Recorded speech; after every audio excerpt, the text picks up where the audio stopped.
लक्ष्मीच्या पावलांनी या मालिकेच्या 4 नोव्हेंबरच्या जबरदस्त भागामध्ये आतापर्यंत कधीही न घडलेली गोष्ट घडले ते म्हणजे कलासाठी अद्वैत गेलाय सरोजच्या विरोधात. हो, आणि स्वप्नात नाही तर सत्यातच हे घडलेलं आहे. सरोजने मुद्दाम कला आणि तिच्या आईला त्रास देण्यासाठी घरातल्या प्रत्येक नोकराला काढून टाकलंय. पण त्या प्रत्येक नोकराला पुन्हा एकदा परत आणत सरोजच्या समोर ठेवत हे सगळं मी फक्त कलासाठी केले हे सांगितल्यावरती नक्की काय घडलंय, अद्वैत असं का गेलाय विरोधात, नक्की काय घडलंय या व्हिडिओमध्ये पाहू. 4 नोव्हेंबरच्या भागामध्ये अद्वैत कलाला वरती बेडवर झोपायला ये असं आपल्या परीने समजवण्याचा प्रयत्न करत असतो. पण कला कुठची ऐकायला, कला हट्टीपणा सोडायलाच तयार नसते. आणि त्यामुळे आता इकडे अद्वैत चिडतो. चिडलेला अद्वैत तिचा अंथरूण घेतो आणि गरा तिला फिरवायला लागतो. त्यावरती कला चिडते, काय चाललंय तुझं हे सगळं चांदेकर, पहिले सोड मला. यावरती आता इकडे अद्वैत म्हणायला लागतो, सोडणारच नाही मी तुला म्हटलं ना की पहिली तू वरती झोपायला चल. तू जर का वरती झोपायला आले नाहीस तर मी असंच रात्रभर गोल गोल गोल गोल तुझं अंथरूण फिरवत राहीन. मग मात्र आता कला चिडते, काय चाललंय, हे बघ एक काम कर, ठीक आहे मी येते वरती झोपायला, पण त्याचबरोबर तू ना आता हद्द घे. म्हणजे आपण दोघांनी हा बेड डिवाइड करायचा आहे. बेड डिवाइड करून मध्ये उशा ठेवायच्या, ही हद्द माझी ती हद्द तुझी. या हद्दीमध्ये तुझा साधा हात जरी आला ना माझ्या हद्दीत तरी चालणार नाही आणि तुझ्या हद्दीत पण मी हात टाकणार नाही. असं म्हणत कला आता बेडवरती 2 भाग करते. एका भागामध्ये आता इकडे अद्वैत इकडे आता आणि एका भागामध्ये कला झोपणार असं दोघांचं ठरतं. मध्ये उशा टाकल्या जातात. अद्वैत हे सगळं मान्य करतो. तरी सुद्धा तुझा हट्टीपणा काही कमी नाहीये असं म्हणत दोघं जण भांडत झोपी जातात. दोघं झोपीत जातात, मध्ये उशा तर लावतात. पण रात्रीच्या वेळेला अद्वैतला एकट्यालाच बेडवरती झोपण्याची सवय असल्यामुळे इकडे आता तो सरकत कलाच्या बाजूला येतो. संगीता डोक्याला हातच लावते. दुसऱ्या दिवशी तर खरी गंमत कळते. ज्या वेळेला कला आता झोपेतच असते त्याच वेळेला ती धाडकन बेडवरून खाली पडते.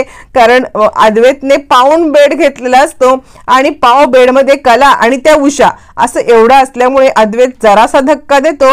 इकडे कला धडामकन खाली पडते. चिडलेली कला आता मात्र बेडवरून वरती येते आणि चांदेकर काय चाललंय तुझं. यावरती अद्वैत म्हणतो, तुझं काय चाललंय, ठरलंय ना आपलं हद्दीमध्ये यायचं नाही तरी सुद्धा मला चांदेकर म्हणत उठवत आहेस, हो बाजूला. यावरती कला म्हणते, काय ठरलं होतं काल रात्री आपलं. काल रात्री हे ठरलं होतं की अर्ध्या बेडच्या जागेवरती तू झोपणार, अर्ध्या बेडच्या जागेवरती मी झोपणार. पण आत्ता तू काय करतोयस तू, तर तू मला पार ढकलून दिलंस बेडच्या खाली. हे बघ मी खाली पडले. यावरती अद्वैत म्हणतो, काय ग तुझी कटकट काही केल्या संपतच नाही. कला म्हणते, माझी कटकट आणि तू माझ्यासोबत जे करतोयस ते. असं म्हणत कला चिडते आणि आता सगळ्या उशा अद्वैतला पाऊण साईडला टाकते, मध्ये टाकते आणि स्वतः आता बेड घेऊन टाकते. अद्वैत म्हणतो, तुझी कटकट काय केल्या संपतच नाही ग. तुला या सगळ्यामध्ये दुसऱ्याला त्रास द्यायलाच बरं वाटतं ना.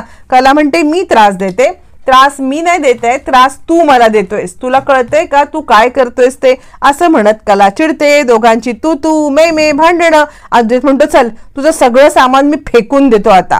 असं म्हणत चिडलेला अद्वैत बेडवरून कलाचं सगळं सामान धडाधड फेकून देतो. आणि आता यावरती कला म्हणते, तुला माझं सामानच टाकायचं होतं तर मला बेडवरती का बोलवलंस.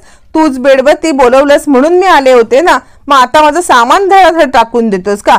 यावरती अद्वैत म्हणतो, हो, कारण तुला नॉर्मली बोलताच येत नाही, नॉर्मली राहताच येत नाही, तर आता मी असंच करणार. असं म्हणत चिडलेला अद्वैत सगळं सामान बेडवरून धडाधड टाकून देत असतो आणि कला बिचारी या सगळ्यामध्ये हे बघतच बसते. तोपर्यंत इकडे आता सरोजने सगळ्या नोकरांना बोलवलेलं असतं आणि त्या सगळ्यांना सांगितलेलं असतं की तुम्हाला आजपासून कामावरतून काढून टाकले. आता सगळ्यांना अचानकपणे धक्का बसतो. ऐन दिवाळीत नोकरी गेली आणि कसं होणार. यावरती सगळेजण गयावया करायला लागतात आणि सरोजला समजवण्याचा प्रयत्न करतात. अंजू म्हणते, सरोज मॅडम अहो असं काय करताय, याच नोकरीच्या भरोशावरती आम्ही आता हे सगळं आहोत. आमच्या घरात दिवाळीचा दिवा पण साधा पेटणार नाही जर का या गोष्टी अशा घडल्या तर. म्हणजे तुम्ही जर का आम्हाला या सगळ्यामध्ये अशी वागणूक दिलीत ना तर कदाचित आम्हाला आमच्या घरात लोकांना लोकांना फटाके, फराळ आणि काहीच आणता येणार नाहीये, त्यामुळे तुम्ही असं आमच्यासोबत वागू नका. यावरती सरोज म्हणते, हे बघा तुमचा आत्तापर्यंतचा हे सगळं हिशोब, असं म्हणत ती सगळ्यांना पैसे देते आणि जरा जास्तच पैसे देते. सगळ्यांना दिवाळीचे पैसे देते आणि ती सांगते, आत्तापर्यंतचा हिशोब, ही तुमची दिवाळी आणि जरा जास्तच पैसे दिलेले आहेत. खरं सांगायचं तर मला आता नोकरांची काही गरज नाहीये. जर वाटलं भविष्यात कधी तर नक्कीच तुम्हाला मी बोलवेन, पण आत्ता तरी सध्या मला नोकरांची गरज नाही, असं म्हणत सरोज या सगळ्यामध्ये नोकरांना काढून टाकते. बिचारे हातावरती पोट असणारी लोक सरोजच्या या हट्टीपणामुळे म्हणा किंवा सरोजच्या या सगळ्या कटकारस्थानांच्यामुळे आता त्यांच्यावरती जवळजवळ आता बेघर होण्याची किंवा आता बेरोजगार होण्याची वेळ आलेली असते. पण मॅडम समोर काय बोलणार किंवा ह्यांना काय जाब विचारणार, त्यांना काय सांगणार, हा सगळा विचार करत आता ते चौघही जण तिकडून निघून जातात. निघून गेल्यावरती आता इकडे सरोज सांगत असते, लवकरात लवकर तुम्ही या सगळ्यांनी आपलं सामान घेऊन निघून जा. तर रजनी हे सगळं ऐकते. रजनी ऐकते की आता सरोज वहिनीने चौघांनाही कामावरून काढून टाकलेलं आहे आणि हे लोक गयावया करतायत, पण पैशाचा हिशोब करून या लोकांना कामावरून काढून टाकले. आता इकडे रोहिणी विचार करते, नक्की सरोज वहिनीच्या डोक्यात काय आहे. सरोज वहिनी हल्ली आता माझ्या डोक्यानेच बहुतेक चालायला लागलेली आहे. तिला आता समजलेलं आहे की कटकारस्थानं केल्याशिवाय या सगळ्यामध्ये आपण काही तरू शकत नाही आणि म्हणूनच कदाचित ती कटकारस्थानं करण्यासाठीच आता हे सगळं करत आहे, असा विचार करत आता रोहिणी खूप खुश होते. रोहिणी खुश होते आणि त्यावेळेला रजनी तिकडे येते. रजनी बघते की सरोज वहिनीने या चौघांना कामावरून काढून टाकले. मग आता रजनी म्हणते, वहिनी अहो असं काय करताय, ऐन दिवाळी तोंडावरती आलेली आहे, तोंडावरती दिवाळी आल्यावरती तुम्ही असं नोकरांना का काढून टाकलं. म्हणजे आपल्याला खरं तर आत्ता खरी त्यांची गरज आहे आणि तसंही वर्षानुवर्ष ते आपल्याकडे इमाने इतबारे नोकरी करतायत आणि त्यांची नोकरी अशी काढून टाकणं हे कितपत योग्य आहे, असं म्हणत रजनी या सगळ्याला विरोध करते. त्यावरती सरोज म्हणते, हे बघ आत्ता सध्या या सगळ्यांची आपल्याला काही गरज नाहीये. यावरती इकडे आता रजनी म्हणते, वहिनी पण कामांचं कसं काय होणार. यावरती सरोज म्हणते, होतील ना कामं, आणि तसंही या मिसेस खरे आहेत की या सुद्धा इकडे हल्ली राहतातच ना, यांच्या घरी सुद्धा याच कामं करत असतील काय हो. असं म्हटल्यावरती रजनी आता म्हणते, वहिनी अहो पण त्या इथं आपली कामं करायला नाही ना आल्यात, त्या इथे त्यांच्या मुलीचं बाळणपण करायला आल्यात ना, आणि त्यामुळे आपण त्यांना ही आपली घरची कामं सांगू शकत नाही. मला नाही वाटत हे योग्य आहे. सरोज म्हणते, काय योग्य काय अयोग्य ते मी बघेन रजनी. यावरती आता इकडे सरोज त्यांना बोलवते आणि काय हो तुमच्या घरी कोण कामं करतात, तुमच्या घरी नोकर चाकर कामं करायला आहेत का. यावरती आता इकडे संगीता म्हणते, नाही नाही आमच्या घरी कुठचे नोकर चाकर, आमच्या घरी सगळी कामं मीच करते आणि तुम्ही काळजी करू नका, या सगळ्यामध्ये ही कामं मी नक्कीच करेन. असं म्हणत आता इकडे संगीता बिचारी सरोजच्या कटकारस्थानांच्या विरोधात न जाता तिचा होला हो करायला लागते आणि हो मी काम करेन असं म्हणायला लागते.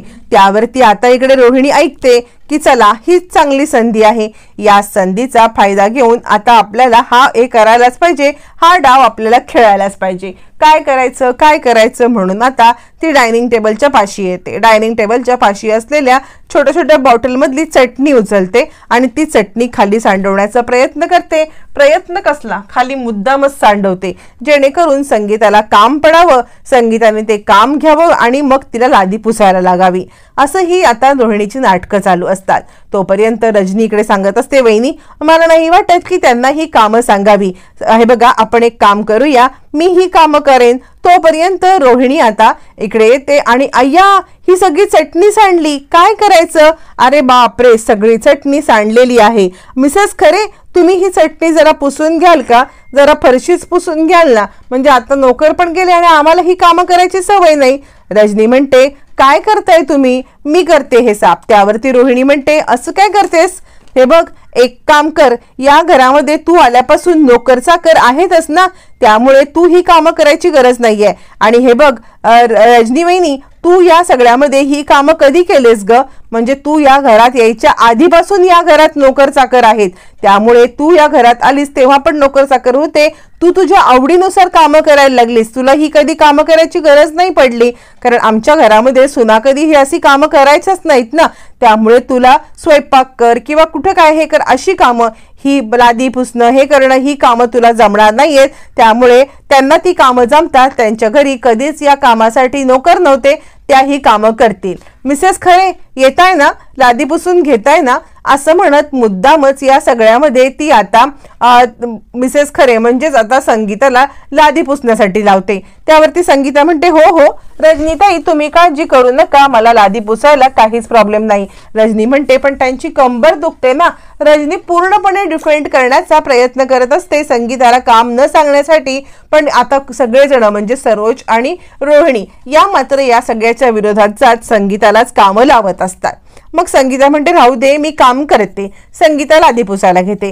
तोपर्यंत अद्वैत आणि कला दोघ जण आठवत असताना दोघ जण आता मात्र आरशामध्ये पाहत असतात. त्यावेळेला आता इकडे कलाची उंची कमी असते, त्यामुळे अद्वैत म्हणत असतो आपल्या उंचीनुसारच माणसाने हे सगळं करावं. त्यावरती कला म्हणते तू काय माझ्या उंचीवरती बोलतोयस का? यावरती अद्वैत म्हणतो नाही नाही शारीरिक उंचीबद्दल मी बोलतच नाहीये, मी बौद्धिक उंचीबद्दल बोलतोय, तुझ्या बौद्धिक विचाराबद्दल बोलतोय. शारीरिक उंचीप्रमाणे तुझी बौद्धिक उंची सुद्धा कमीच आहे, कळतंय का तुला? असं म्हणत आता इकडे अद्वैत कलाला बोलायला लागतो. दोघांच्या मध्ये पुन्हा भांडणं होतात. चांदेकर तू मला टोमणा मारणार का? मग मी पण तुला टोमणा मारणार. उंची टुंची या सगळ्यावरून पुन्हा नेहमीसारखी भांडणं होतात. नेहमीसारखे दोघं एकमेकांना अदवा तदवा जे मनाला येईल ते बोलायचा प्रयत्न करतात. आणि आता या सगळ्यामध्ये अद्वैत तिला सांगतो हे बघ मला तुझ्याशी महत्वाचं बोलायचं आहे. यावरती कला म्हणते हे बघ तुला जर का खरंच महत्वाचं बोलायचं असेल ना तरच बोल, म्हणजे तुला पुन्हा या सगळ्यामध्ये माझ्याशी काही वाकडं बोलायचं असेल तर मात्र बोलू नकोस, कारण मला तुझ्याशी याच्यामध्ये वाद घालण्यात काही अर्थ वाटत नाहीये. माझ्याशी वाद घालण्याचा प्रयत्न करू नकोस असं म्हणत कला या सगळ्यामध्ये आता बोलत असते. अद्वैत म्हणतोय बघ बाकीच्या वेळेला ठीक आहे, पण कामाच्या वेळेला मी नेहमी कामाचंच बोलतो, तुझ्यासारखं नाही फालतूची बडबड करत. यावरती कला म्हणते मी फालतूची बडबड करते आणि तू काय सज्जनपणाची मूर्ती का? यावरती अद्वैत म्हणतो मी तुला सांगतोय ना आत्ता मला कोणतीही फालतूची बडबड करायची नाहीये, म्हणजे आता दिवाळी येते आहे, दिवाळीसारखा सण आहे आणि त्या वेळेला आपल्या दुकानामध्ये छोटे छोटे दागिने लोक खरेदी करायला येतात, जसे की कानातले अंगठ्या हे असे दागिने खरेदी केले जातात. मग असे दागिन्यांच्या आता ऑर्डर्स खूप येतील, त्याचे डिझाईन बनवण्याचं काम तुला करायचं आहे. असं म्हटल्यावरती कला म्हणते ओके ठीक आहे, म्हणजे कसं आहे ना मी माझं दुपारपर्यंत सगळं काम उरकते आणि तुला डिझाईनचं काम देते. आता मला सुद्धा लहान लहान मावळे बनवायला घेतले पाहिजेत. अद्वैत म्हणतो मावळे ते कशाला? यावरती कला म्हणते तू आत्ता म्हटलास ना की दिवाळीचं हे सगळं आहे, त्यामुळे मला सुद्धा आठवलं की मी सुद्धा दिवाळीला हे असे मावळे तयार करते, ते विकते आणि माझ्या घरात मी दिवाळी अशीच साजरी करायचे, हे असे छोटे छोटे मावळे विकून पैसे मिळवायचे. अद्वैत म्हणतो हे बघ तू चांदेकरांची एम्प्लॉई आहे, सध्या तुला चांदेकरांच्या या सगळ्या गोष्टीमध्ये हे करायला पाहिजे, म्हणजे तू जर का चांदेकरांच्या ह्याची एम्प्लॉई आहेस तर तू हे सगळं चांदेकरांसाठी कर, ते मावळे बिवळे काय आहेत ना ते नंतर बघ. कला म्हणते हीच अपेक्षा होती रे तुझ्याकडून, कारण तुझ्यासारखा स्वार्थी माणूस मी आत्तापर्यंत कुठे पाहिलाच नाहीये. तुझ्यासारखा स्वार्थी माणूस हेच करू शकतो. ठीक आहे तू काळजी करू नकोस, मी तुला डिझाईन देईन. असं म्हणत कला आता अद्वैतवरती चिडते आणि तुला डिझाईन द्यायला मी तयार आहे असं त्याला सांगते. अद्वैत म्हणतो हे बघ जास्त वेळ लावून तुला चालणार नाही, लवकरात लवकर मला डिझाईन दिलेच पाहिजेत. यावरती अद्वैत कलाचं पुन्हा भांडण सुरू होतं. पुन्हा दोघं एकमेकांवरती आरडाओरडा करायला लागतात आणि पुन्हा दोघं या सगळ्यामध्ये आता मात्र एकमेकांना बोलायला लागतात, एकमेकांशी भांडत असतात. त्यावेळेला आता इकडे कला म्हणते की हे बघ एक काम करेन, माझं काम उरकलं की तुझं काम करून देते. तोपर्यंत कला खाली यायला निघते. ज्या वेळेला खाली यायला निघते त्यावेळेला तोपर्यंत संगीताने इकडे आता काम करायला सुरुवात केलेली असते. संगीता लादी पुसायला घेते. संगीताने लादी पुसायला घेतल्यावरती तोपर्यंत रजनी तिला सांगत असते द्या मी करते. संगीताची कंबर दुखत असते, तरी सुद्धा या नालायक बायकांच्यामुळे तिला आता या सगळ्यामध्ये हे करायला लागत असतं आणि त्यामुळे इकडे आता तिला ती सांगत असते नको नको, पण संगीता पण ऐकत नसते आणि रोहिणी तिला सांगते अगं असं काय करतेस रजनी वहिनी, मी तुला तेच सांगते ना, तुला सवयच नाहीये, अगं ही कामं आपण कधी आयुष्यात केलेत का? यावरती रजनी म्हणते हो पण त्या आपल्या घरातल्या पाहुण्या आहेत ना, घरातल्या पाहुण्यांना ही अशी कामं लावणं कितपत योग्य आहे ही गोष्ट मला काही पटत नाहीये आणि तुम्ही सुद्धा या सगळ्यामध्ये त्यांना ही कामं लावू नये असं मला वाटतं. असं म्हणत ती आपली बाजू मांडत असते, पण कुणीही काहीही ऐकायला तयार नसतं. आणि आता बिचारी संगीता लादी पुसते तितक्यात तिथे कला येते. कला हे सगळं पाहते. कला पाहते की काहीतरी गडबड आहे. मग कला येते आणि काय झालं आई, काय झालं यावरती आता इकडे ती सांगते, ही बघ, ही सगळी कामं करायची तुला काही गरज नाहीये, तू ही कामं अजिबात करू नकोस बरं. अगं आई, घरामध्ये ही सगळी कामं करण्यासाठी खूप सारे नोकर आहेत, तू काही कामं करतेस. यावरती आता इकडे रजनी म्हणायला लागते कला, पण कला काही ऐकत नाही. कला म्हणते अगं आई थांब, मी बोलवते अंजुला किंवा कोणाला तरी. असं म्हटल्यावरती तोपर्यंत सगळी लोक, घरातले सगळे नोकर सामान घेऊन निघतात. आणि कला म्हणते काय झालं हे सगळं, म्हणजे हे लोक निघाले का. आणि ती अंजूकडे येते. अंजू काय झालं, अगं तू जॉब सोडून कुठे चाललीस. यावरती अंजू म्हणते कलाताई, मला ना माझ्या घरची सुद्धा दिवाळी आहे आणि मला इथली दिवाळी, घरची दिवाळी हे दोन दोन करायला जमत नाहीये. अंजू खोटच बोलते. आता अंजू काय सांगणार आहे कलाला की या सगळ्यामध्ये मला इकडे घरातनं हाकलून दिलं किंवा मला नोकरी माझी काढून घेतली. त्यामुळे ती बिचारी काहीच बोलत नाही. आणि आता कलाला जे समजायचं ते कलाला समजतं की या सगळ्यामध्ये सरोजने हा डाव खेळलाय आणि यांना आता घराबाहेर काढलेला आहे. त्यावरती अंजू म्हणते आम्हाला नाही जमणार आहेत कामं, आम्हाला आमच्या सोबत म्हणजे आमच्या घरच्यांच्या सोबत दिवाळी साजरी करायची आहे आणि त्यासाठी आम्ही चाललोय. रजनी बिचारी हे सगळं पाहत बसते आणि ती आता या सगळ्यामध्ये काहीच बोलत नाही. आता सगळ्यांनाच खूप वाईट वाटतं आणि आता इकडे रोहिणी एन्जॉय करत असते. वा सरोज वहिनी वा, काय डाव खेळलास ग तू, म्हणजे या सगळ्यामध्ये तुझं जितकं कौतुक करावं तितकं कौतुक करायला कमी आहे. खरं सांगू तर या सगळ्यामध्ये काय डाव खेळलास तू, माझ्यापेक्षा कटकारस्थानांच्या मध्ये तू हुशार निघालीस का. असं म्हणत इकडे आता ती कौतुक करत असते मनातल्या मनात. त्यावरती संगीता म्हणते राहू दे ग कले, तू नको काळजी करूस, मी या सगळ्यामध्ये हे काम करेन. कला म्हणते हे बघा, कुणालाही काहीही करायची गरज नाहीये, मी आहे ना, मी हे सगळं काम करेन. असं म्हणत कला आता रजनी मॅडम तुम्ही सुद्धा हे काम करू नका, मी घरातली सगळी कामं करेन. असं म्हणत आपल्या आईला होणारा त्रास कलाला बघवत नसतो आणि त्यामुळे ती ही सगळी कामं करायला तयार होते. आता कला कामं करायला तयार होते, पण मग कलाला करायचे असतात ऑफिसचे डिझाईन आणि तिला आता ऑफिसमध्ये नवीन डिझाईन द्यायचे असतात. त्यामुळे आता कलाला दिवस आणि रात्र कामच करत बसायला लागतं आणि त्यामुळे कलाचं घरातलं काम करता करता बाकीची काही कामं होतच नाही. सरोज विचार करते की मी करायला गेले काय आणि घडलं मात्र उलटच. सरोजने जे काही केलेलं असतं ते उलटच तिच्यावरती बॅकफायर होणार असतं याची सरोजला तीळ मात्र कल्पना नसते. मग करा आता भांडी घासणं, झाडू करणं आणि रोजचं जेवण वगैरे तर आहेच, पण त्यापेक्षा एक्स्ट्राची कामं, इतक्या मोठ्या घराची कामं, इतक्या खोल्यांची कामं ही करून कला बिचारी दमते, थकते, भागते आणि आता तिचं सगळा स्टॅमिना संपत असतो. सरोज हे मात्र पाहत असते, तिला खूप धमाल येत असते. कलाला या सगळ्यामध्ये त्रास द्यायला सरोज खूप आनंदी असते. आणि आता इकडे संगीता, रजनी यांना हे बघवत नसतं. अद्वैत पण पाहत असतो की कला का घरची कामं करते, घरचे सगळे नोकर कुठे गेले. आणि त्याच वेळेला रजनी आता संगीताला बोलत असते माफ करा हा, म्हणजे तुम्ही आमच्या घरात आलात आणि या सगळ्यामध्ये तुम्हाला हे सगळं असं त्रास होतोय आणि तुम्हाला हे सगळं बघायला लागतंय. संगीता म्हणते नाही हो, घरची कामं करायला काही कमीपणा नाहीये, कलेने जरी घरची कामं केली तरी मला नाही काय वाटणार. हे सगळं अद्वैत ऐकत असतो आणि अद्वैतला कळतं की घरच्या नोकरांना सुट्टी दिली. मग मात्र आता अद्वैतला थोडंसं रागच येतो आणि अद्वैतला सरोजचं वागणं काही पटतच नाही. मग मात्र आता अद्वैत तिला सांगत असतो अगं डिझाईन दे, तू डिझाईन नाही दिल्यास. कला म्हणते डिझाईन ना, अरे देते ना. आणि मग कला काम करून थकते, बिहकते, डिझाईन डिझाईन म्हणून अद्वैत ओरडत राहतो. कलाला झोप येत असते. अद्वैत तिला उठवत असतो, उठ खरे उठ असं म्हणत असतो. कला काही उठत नसते कारण या सगळ्यामध्ये तिची झोप इतकी अनावर झालेली असते. अद्वैत म्हणतो काय चाललंय तुझं, अगं उठ ना. कला म्हणते दिवसभर कामं करून मी इतकी थकले ना की मला रात्रीची झोपच येते, काय करू मी. अद्वैतला कळतं कलाचा नक्की प्रॉब्लेम काय झालाय ते. मग मात्र आता अद्वैत या सगळ्यामध्ये खूप मोठी युक्ती करतो आणि घरातल्या सगळ्या नोकरांना परत आणतो. घरातल्या नोकरांना परत आणल्यावरती इकडे आता सरोजच्या रागाचा पारा चढतो. कुणी सांगितलंय तुला हे नसते उद्योग करायला, मी त्यांना घराच्या बाहेर म्हणजे मी त्यांना नोकरीवरून काढून टाकले, या नोकरांची आपल्याला काही गरज नाहीये. अद्वैत म्हणतो गरज नाही कशी, मी त्यांना परत आणलेला आहे कारण यांची गरज आहे. कारण घरातली कामं सगळी खरेला करायला लागतात. खरे घरातली सगळी कामं करत असल्यामुळे तिला त्रास होतोय.